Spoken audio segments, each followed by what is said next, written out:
Alors ensuite, moi j'aime bien en fait, la période d'Harry Potter pour, bah, justement pour cette période un peu de d'Halloween, d'automne et pour l'hiver aussi et donc j'ai ressorti mon tarot, d'Harry Potter. Alors je sais pas si on le trouve encore, mais je crois qu'il y a d'autres tarots ou oracles liés à Harry Potter et je trouve que ça va très bien avec le Gloomy Lenormand. Alors, donc le Gloomy Lenormand, c'est un petit Lenormand, donc on retrouve les cartes du petit Lenormand. On a euh,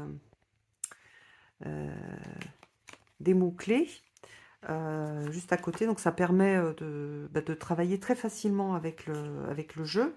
Et puis on peut utiliser aussi le guide pour travailler avec ce jeu-là. Alors, il y a une partie de travail de l'ombre, de shadow work sur celui-ci. Donc, ça permet, comme pour le Luna et Lumen d'ailleurs, je ne vous l'ai pas dit, mais vous le connaissez, hein. Celui-ci, je l'ai moins montré ces derniers temps. Donc, c'est aussi illustré par Eva. Donc, il y a cette douceur dans les illustrations, avec cette idée de... Il a un côté gloomy, un côté sombre en fait. Donc on est sombre et c'est pour ça que je l'ai mis avec ce tarot d'Harry Potter parce qu'il a aussi ce côté noir et blanc et sombre et je trouve que ça va très bien. Celui-ci aussi, hein, dans le Gloomy le Normand, il y a une petite histoire au début qui est composée de petites lettres et donc on comprend un peu l'histoire. Donc on peut se plonger dans l'histoire. Vous savez que moi j'aime les histoires, donc comme il n'y avait pas d'histoire dans le lié au petit Lenormand, j'avais envie de créer quelque chose, un univers. Donc je sais qu'il a beaucoup plu à plein de gens et d'ailleurs merci pour vos retours. Et donc on va pouvoir travailler comme ça. Donc soit juste en regardant les deux illustrations, soit en associant donc bah, l'illustration où là on a peut-être aussi des histoires d'Harry Potter. Il n'y a pas de, je crois pas qu'il y ait un guide d'ailleurs sur celui-là.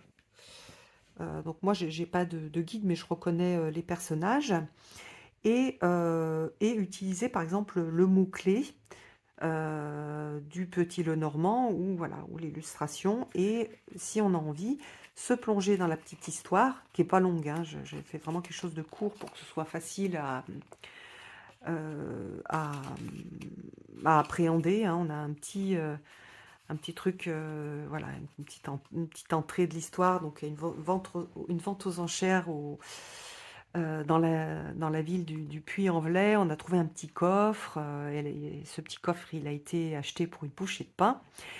Il a été difficile à ouvrir et après des heures, voilà, le nouveau propriétaire découvre à l'intérieur un vieux jeu de cartes, donc celui-ci, avec des lettres qui datent du 19e siècle. Et dans ces lettres, on a un extrait de plusieurs lettres, donc de 3 lettres, non, de 2 lettres, pardon, qui expliquent un petit peu voilà, l'histoire de ce jeu. Et donc voilà, il est imprégné de cette petite histoire et du coup, il est hyper imprégné de comment dire, de l'énergie des ancêtres. C'est-à-dire que j'y ai mis dedans cette énergie d'ancêtre. Donc voilà. On me casse les pieds, cette feuille. Je vais l'enlever. Toc. Là. Donc, on va regarder comment est-ce que les deux jeux... euh, hop, voilà. Comment ils s'assemblent en fait. Donc vous voyez, on a ici la bague avec le prince de coupe. Donc on voit, comment il s'appelle, Malfoy. Et puis, si on ne connaît pas bien le petit Lenormand, on voit des petits fantômes qui sortent de la bague et on a engagement, cycle, dévotion. Alors le prince de coupe, dans ce jeu-là, euh, moi, en fait, j'essaye donc soit d'utiliser l'énergie d'Harry Potter, soit ce que je connais dans le tarot. Donc, par exemple, ici, il y a plus cette idée d'immaturité au niveau émotionnel dans le Prince de coupe. Donc c'est un jeune garçon, on voit, hein, c'est pas un adulte. Donc on a ce côté adolescent, on a le côté adolescent de ce personnage qui est, il a un côté cruel et en même temps il a dans les dernières saisons quelque chose de très touchant, ce garçon en fait. Et on voit que c'est un garçon qui a été maltraité et qui à son tour a maltraité les autres en retour. Donc on a des choses hyper intéressantes qui peuvent faire écho à notre histoire, à ce que l'on a pu vivre, à ce que l'on vit aujourd'hui. Et voilà, quel engagement je veux prendre. Est-ce que je suis liée, par exemple ici, moi je pourrais me dire, est-ce que je suis pas liée à quelque chose qui est en lien avec mon histoire familiale si, par exemple avec lui, on a cette idée de violence qui se transmet de génération en génération, cette idée de vouloir peut-être de vouloir briller, de prendre cette place. euh, et qui est en fait là à partir d'une certaine souffrance. Donc voilà, celle-ci, je pourrais l'interpréter comme ça, ou je pourrais me dire, voilà, quels sont les fantômes en fait, ça on dirait un peu une bague qui vient d'un ancêtre, ou vous savez, ces bagues ou ces petits colliers où on ouvre et dedans il y a des photos. Et il y a quelque chose qui me fait réagir ou qui me fait agir ou qui fait agir la personne qui me casse les pieds en ce moment. Et c'est quelque chose qui lui appartient pas vraiment et qui vient de... C'est quelque chose qui a été hérité. C'est quelque chose à laquelle elle est liée, puisqu'on a aussi dans la bague hein, le lien, l'attachement qui peut être chouette et qui peut aussi ne pas être chouette du tout. Donc voilà. Alors qu'est-ce qu'on peut avoir là? Donc là, on a l'impératrice. Donc là, je ne me rappelle plus à qui elle correspond. Donc on a ce bébé et la tour, le fait d'être isolé. Donc par exemple, si je suis une maman, et que peut-être je me sens seule, je me sens isolée. Ou alors je me suis enfermée. Vous voyez ici, c'est une cheminée, mais on a cette forme aussi de tour. Donc là, peut-être j'ai besoin de sortir de ma tour, de retrouver la vie, le lien avec les autres. Bon là, il y a vraiment la mère et l'enfant, donc il y a quelque chose en lien peut-être avec la mère. Ma mère qui est isolée, moi qui me sens isolée, ou qui me sens, oui, isolée sans ma mère. Euh,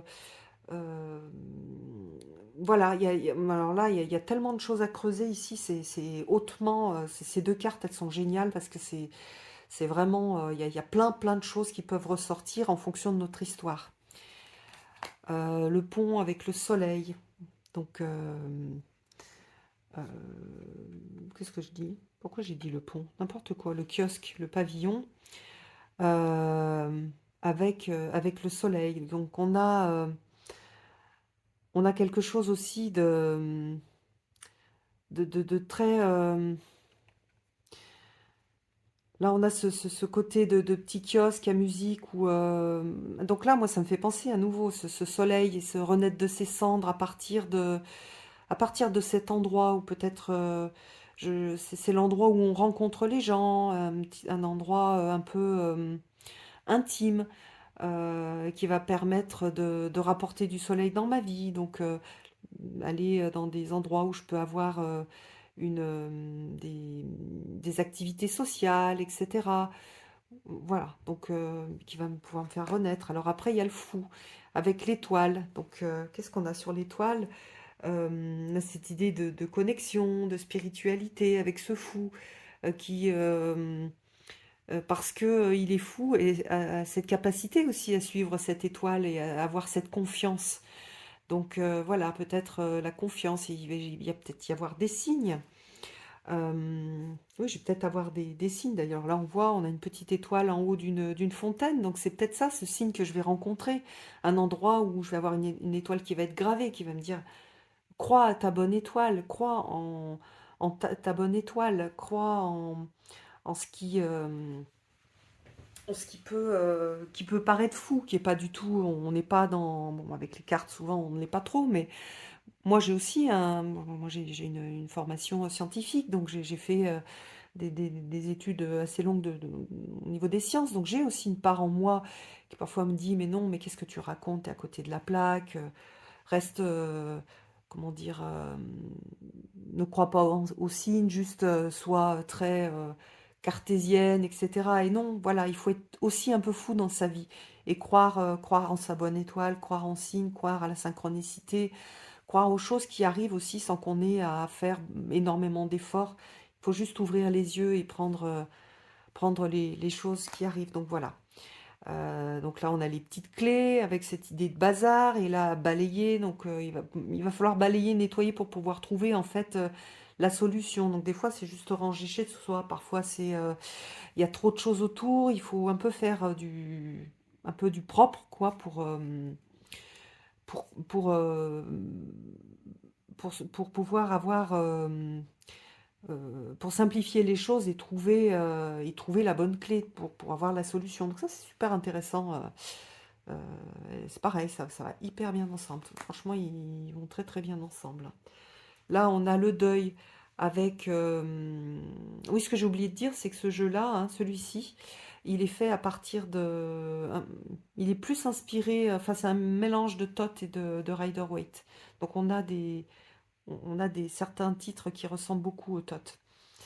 Donc, d'Alistair Crowley. Donc là, on a le chien avec l'ami qui va permettre alors, le deuil d'un ami. L'ami qui va nous aider à faire le deuil. Voilà, être un bon ami pour soi-même et accepter qu'on a du temps, qu'on a besoin de temps pour faire le deuil. Donc voilà, c'est ça, c'est assez direct. Voilà, l'oppression, les nuages. Donc là, on a tout, la cage avec se sentir enfermé, ces nuages. Mais dans cette carte-là, on a un espoir, c'est-à-dire on a ce côté qui est un petit peu effrayant, mais on a cette petite lumière qui dit attention, regarde, suis la lumière, regarde la lumière. Ça fait partie de la vie. Il y a des moments où c'est plus difficile, mais il y a un endroit où tu peux aller où il va y avoir de la lumière et peut-être que en plus le soleil là, je sais pas si vous le voyez, mais il s'est mis à briller un petit peu plus fort. Donc c'est rigolo pour dire même si je me sens oppressée, il y a de la lumière au bout du chemin. Donc ça a l'air d'être quelque chose, un tirage difficile, mais vous voyez qu'on n'est pas sur un tirage difficile, on est sur un tirage d'espoir. Donc voilà, hop, on va passer au prochain. Alors le suivant, c'est le tarot de la sagesse des sorcières avec le petit oracle de la fée Morgane. Donc on a cette fée Morgane d'ailleurs qui a été associée avec, c'est un peu la fée sorcière, donc je trouve que ça va bien au niveau des thèmes. Alors j'aime bien aussi, hein, quand... regardez comme il est beau. Je vous montre le tarot qui a des très grandes cartes, qui fait très sorcière mais lié à la terre. Et c'est vraiment un beau tarot que j'aime beaucoup. Je suis contente qu'il ait été traduit. Il est un peu particulier, hein, il est un petit peu plus difficile que je trouve hein, que d'autres tarots. Voilà, on a la sagesse, l'essence, le conseil avec la magie, mais je l'aime beaucoup, beaucoup, beaucoup, beaucoup. Voilà, c'est un tarot que j'aime bien. Ils ont inversé l'ordre l'ordre des arcanes majeures. C'est pour ça que je le trouve un peu plus difficile. Moi, je ne l'aurais pas fait si c'était moi qui avais fait ce tarot.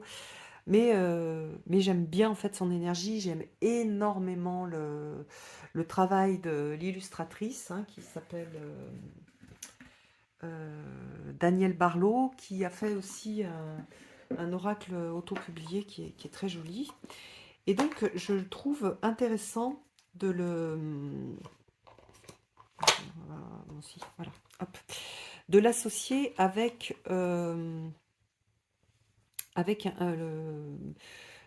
petit oracle de la fée Morgane, qui est un oracle qui est fait pour travailler plutôt sur, sur l'estime personnelle, retrouver du pouvoir. On a vraiment cette idée, je ne sais pas comment je pourrais le présenter pour que...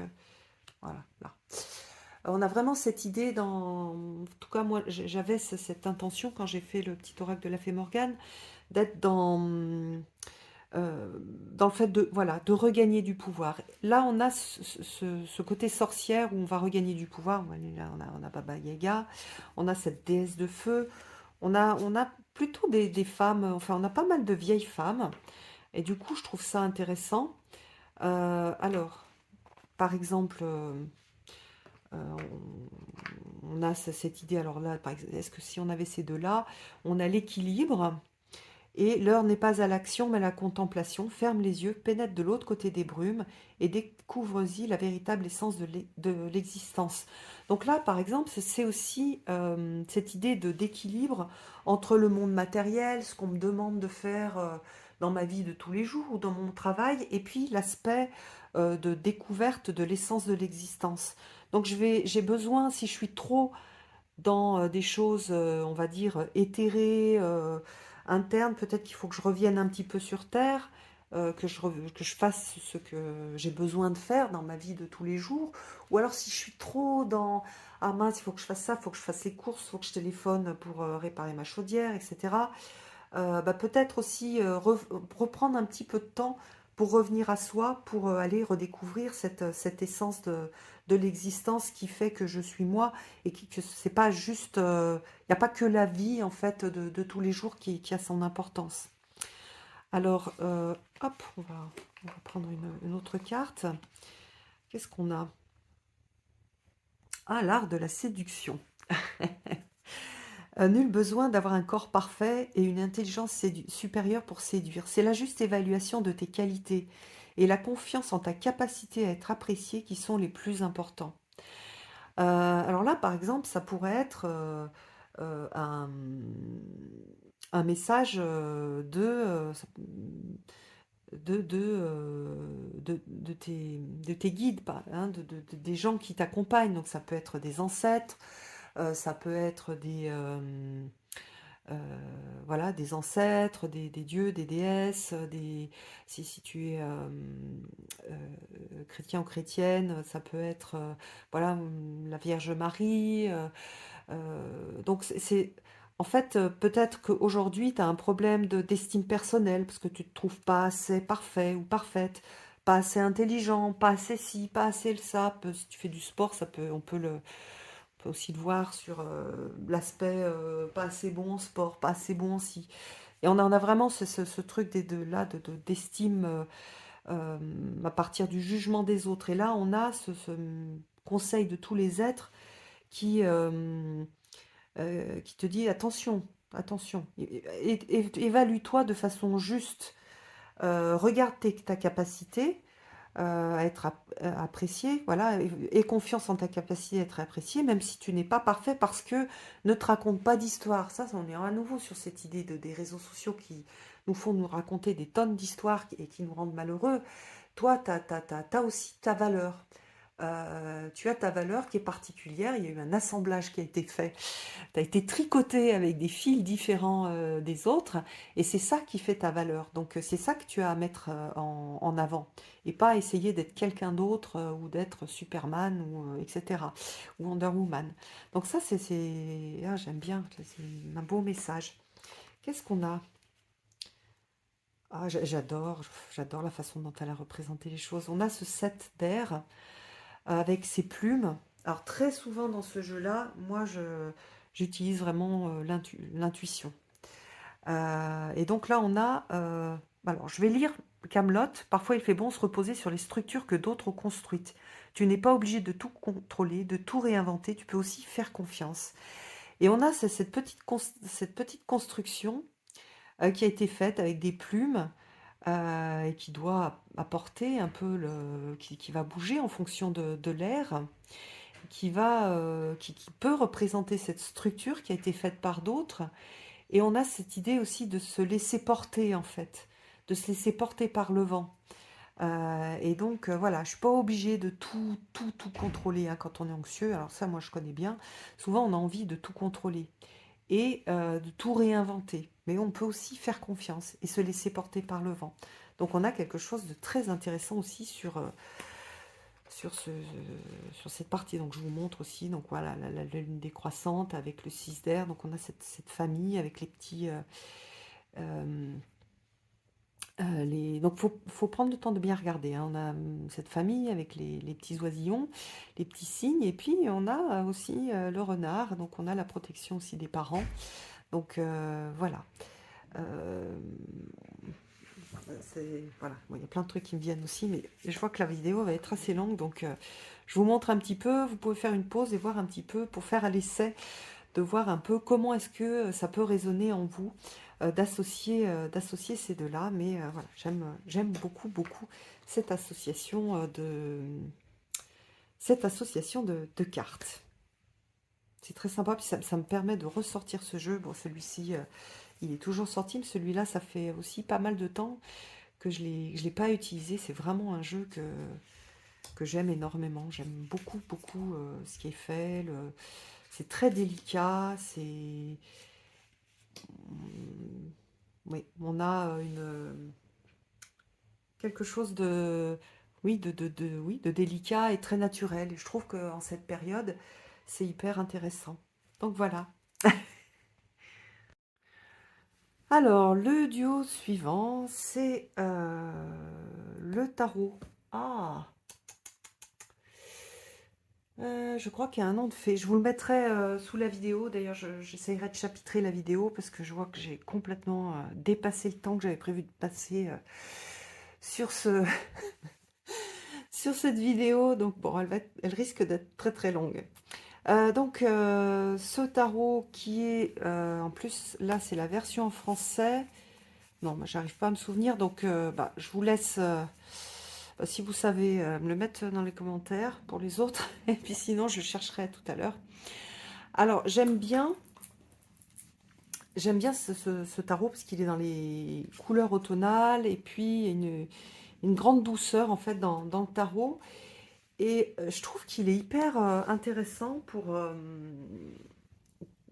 Enfin, je trouvais intéressant de travailler avec un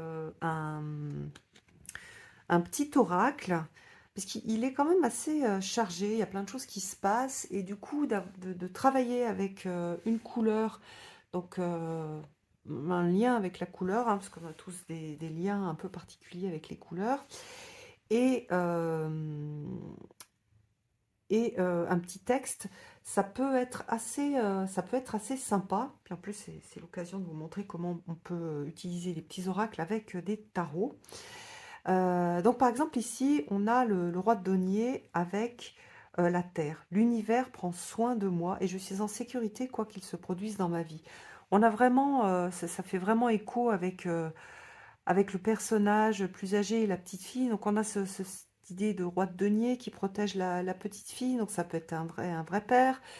Là, ça peut être la petite fille intérieure qu'il s'agit de protéger aujourd'hui soi-même. Donc toutes les blessures de sa petite fille ou de son petit garçon intérieur, si on est un homme. Ça peut être... voilà, on est vraiment sur cette idée de sécurité. Et le roi de denier, il apporte cette sécurité. Donc c'est super, super intéressant de voir comment est-ce que ça se met deux par deux. Alors, qu'est-ce qu'on a? Ben, celui-là aussi, je l'avais... attendez, je vais le mélanger. C'est plus sympa de voir plein de cartes différentes. Oups. Alors, les cartes sont pas terribles hein, pour les mélanger comme ça. Et d'ailleurs, elles s'abîment. Donc, si vous avez ce jeu-là, je vous déconseille de faire ce que je suis en train de faire. Parce que les cartes sont pas très très souples. Donc, vous voyez, après, quand on essaye de les remettre... du coup, je vais plutôt faire un mélange comme ça. Donc, du coup, c'est vraiment intéressant de voir l'interaction entre voilà, là, on a le roi de bâton, la carte et la couleur orange épicé. On est bien sur des couleurs des feuilles et puis de cette période. Donc on est la couleur, qu'est-ce qu'elle me fait cette couleur? Le texte, donc la vie est en mouvement perpétuel, j'accepte de suivre son flux et de changer avec elle. Et j'adore ce petit oracle. Bref, avec ce roi de bâton, qui est un roi de bâton qui bouge, et on est feu. Donc déjà, on est lié avec ce rouge, cet orange. Donc on est sur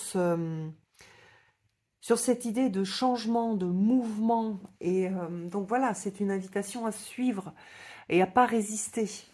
Voilà, à être dans le mouvement. Donc c'est hyper intéressant.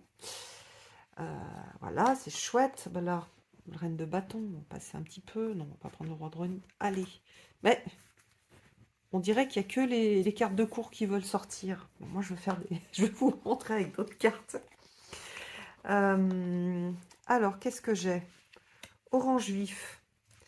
Je rends grâce à l'énergie de vie qui circule dans mon corps en développant ma sensualité. Alors ça, c'est vraiment chouette. Parce que même si c'est pas la signification du 9 de bâton, hein, dans le tarot, c'est pas ça la signification du 9 de bâton, on a quand même on a ce personnage plein d'énergie de vie, justement, qui est aussi orange, et qui montre son corps qui est sensuel, hein, le haut il est nu, donc on a cette idée de, voilà, de sensualité. Alors la sensualité, souvent on la mélange avec la sexualité, et c'est vrai que dans l'aspect de la sexualité, on a, dans certains aspects de la sexualité, on a la sensualité, mais on a aussi la sensualité avec la tendresse, la sensualité, le bien que je peux me faire moi en me touchant. Donc on a voilà le plaisir des sens, le plaisir de manger, donc de se reconnecter avec ses sens. Hyper intéressant. Bon, j'ai très mal mélangé. Hop. Ah, la fée de fortune, qu'est-ce qu'on va avoir? Scion. Je suis un artisan de la paix, je sais que celle-ci commence en moi, je pacifie donc mon monde intérieur, avec la fée de la fortune. C'est intéressant comme message, avec cette idée de roue de fortune. Je fais tourner les choses, et là, je me concentre sur la paix. C'est ce qui est juste pour moi, là, maintenant. Dans la roue de fortune, il y a la fortune, la chance, donc peut-être que si je veux avoir de la chance, et je veux favoriser ma chance, j'ai besoin de pacifier mon monde intérieur, d'apporter de la paix. Donc voilà, ça peut être ça. Hop, on va remélanger. Alors ces cartes, elles sont au niveau... elles sont super dures à mélanger. Donc je sais pas pourquoi je les avais reclassées. Je vais regretter quand je vais me souvenir. Bref. Le valet de denier. Alors qu'est-ce qu'on a dans le valet de denier? Chocolat. Je recherche le bonheur ici et maintenant à travers toutes les expériences de la vie. Bah là, pour moi, par exemple, ici, j'aurais plutôt le... Il y a le personnage avec une certaine position. Et j'aurais plutôt cette idée de... Bah ça illustre, c'est comme si ça illustrait ce message-là. Cette recherche de bonheur, ici et maintenant, à travers toutes les expériences de la vie. J'aime beaucoup. Si j'avais dû choisir une illustration pour ça, peut-être j'aurais choisi celle-ci. Donc là, c'est plus l'énergie de l'illustration qui va renforcer le message de la carte. Voilà. Donc, voilà pour celui-ci. Bon, j'essaye d'aller un petit peu plus vite. Ensuite, j'ai décidé d'associer le petit oracle des animaux de pouvoir avec le Hawk Ashenton. Je t'ai déjà dit, hein, c'est de toute la collection. Donc ça, c'est un jeu auto-publié. De toute cette collection, c'est vraiment mon préféré. D'ailleurs, j'ai pas acheté les autres. Ça arrivera peut-être un jour, mais pour l'instant, j'aime tellement celui-là que je suis sûre que je vais pas utiliser les autres. Donc bon, pas la peine juste pour laisser dormir dans un placard. Alors, donc j'aime cette idée d'énergie animale. Et du coup là, on va avoir un truc un peu rigolo. Regardez comme ça va bien le dos de l'illustration de Célia. On va avoir un duo d'animaux. Donc par exemple ici, j'ai le 10 de coupe avec le cheval qui donne ce message-là. Et alors, soit j'ai un lien particulier, je sais qu'il y a des gens qui ont des liens particuliers avec certains animaux, enfin, moi y compris, et on a cette idée, j'embrasse ma nature sauvage et j'exprime ma liberté d'être et de penser. Et on a ce 10 de couple. Donc on a ce 10 de couple avec les personnages, enfin les petits écureuils qui sont en famille. On a cette idée de famille ou de groupe.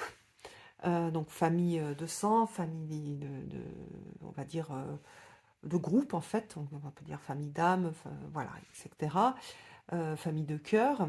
Et on a cette idée de, ok, je fais partie d'une famille, mais j'ai moi aussi euh, à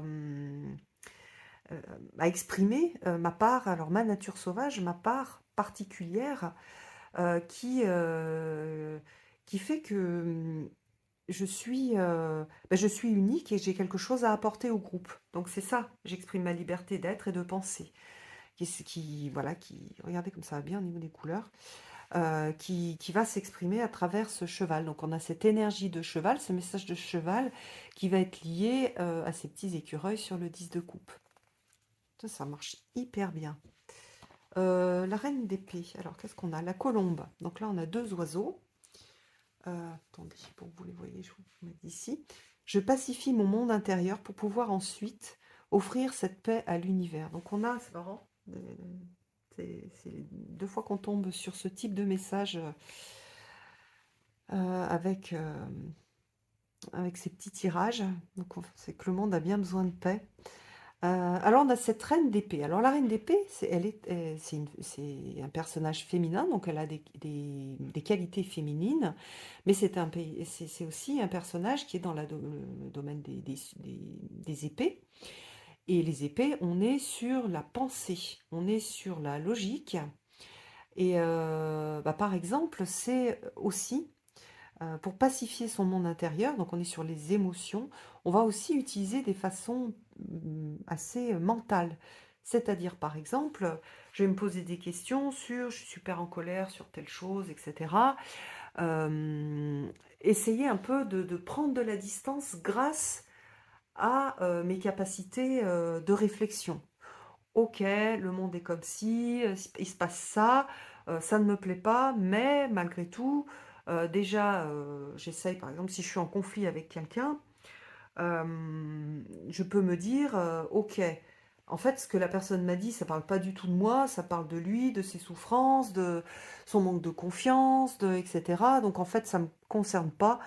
Je n'ai pas à me manger de l'intérieur et à me casser la tête. En fait, juste, ça me concerne pas, je laisse tomber, je m'en fous. Ou alors, je lui dis, écoute, moi, voilà, tant que t'es pas mieux, je préfère un peu m'éloigner parce que t'es assez blessant. Donc, voilà, un peu prendre du recul, un peu prendre un peu de philosophie, un peu de sagesse pour pas se mettre dans des états pas possibles et aller agresser à mon tour les autres. Je me suis fait agresser, du coup je vais agresser à mon tour. Voilà, l'idée c'est un petit peu ça. Enfin en tout cas c'est comme ça que moi je l'aurais interprété. Ou c'est une façon de l'interpréter. Ah bah là on a à nouveau aussi deux oiseaux.